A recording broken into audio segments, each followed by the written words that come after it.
Predstav si, že by si mohol vrátiť čas až na úplný začiatok. Nie pred 1000 rokov, nie pred 1 000 000 rokov, ale do okamihu, keď neexistovali hviezdy, neexistovali planéty, dokonca ani samotný čas. Ako teda vznikol celý vesmír? Podľa vedcov sa to všetko začalo pred približne 13,8 miliardami rokov udalosťou, ktorú dnes poznáme ako Veľký tresk. Nebola to však obyčajná explózia. Bol to zrod priestoru, času, energie a všetkého, čo dnes poznáme.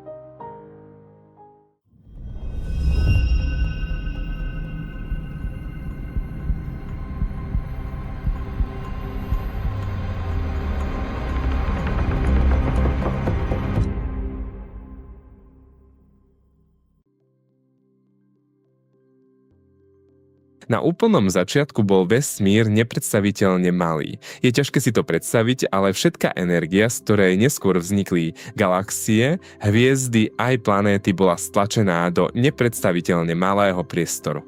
A potom sa všetko zmenilo. Vesmír sa začal rozpínať neuveriteľnou rýchlosťou. Počas zlomku sekundy sa zväčšil viac, než si dnes vieme predstaviť. Toto obdobie nazývame kozmická inflácia, najrýchlejší rast v histórii vesmíru.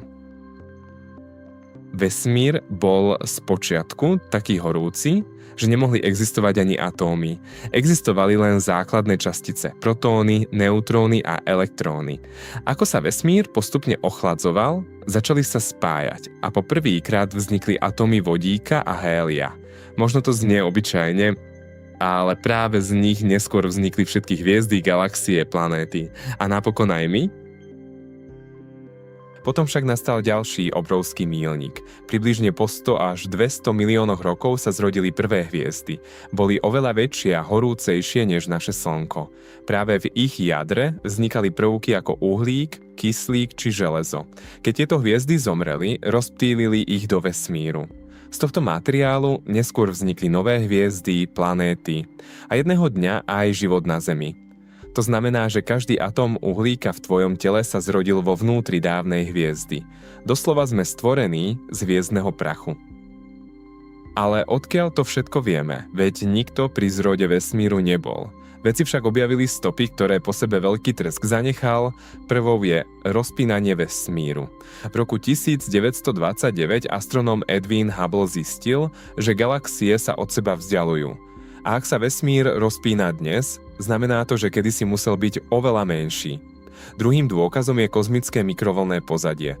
Je to slabé žiarenie prichádzajúce zo všetkých smerov vesmíru. Mnohí vedci ho označujú za ozvenu Veľkého tresku. Od tej chvíle uplynulo 13,8 miliardy rokov, dnes má pozorovateľný vesmír priemer približne 93 miliárd svetelných rokov. Obsahuje stovky miliárd galaxií. A každá z nich ukrýva miliardy až bilióny hviezd. Napriek tomu je to možno len malá časť toho, čo skutočne existuje. A stále nepoznáme odpoveď na jednu z najväčších otázok. Čo bolo pred Veľkým treskom? Možno sa nikdy nedozvieme, čo bolo pred Veľkým treskom. Možno nebolo vôbec nič. A možno existovalo niečo, čo si dnes ešte ani nevieme predstaviť.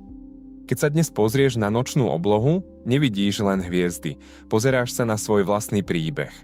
Pretože každý atóm v tvojom tele vznikol v tom istom vesmíre, ktorého zrod sme dnes spoločne sledovali. A možno práve pochopenie jeho začiatku raz odhalí aj jeho najväčšie tajomstvá. Ak ťa fascinuje vesmír, odober cestu vesmírom a objavuj nekonečno spolu s nami.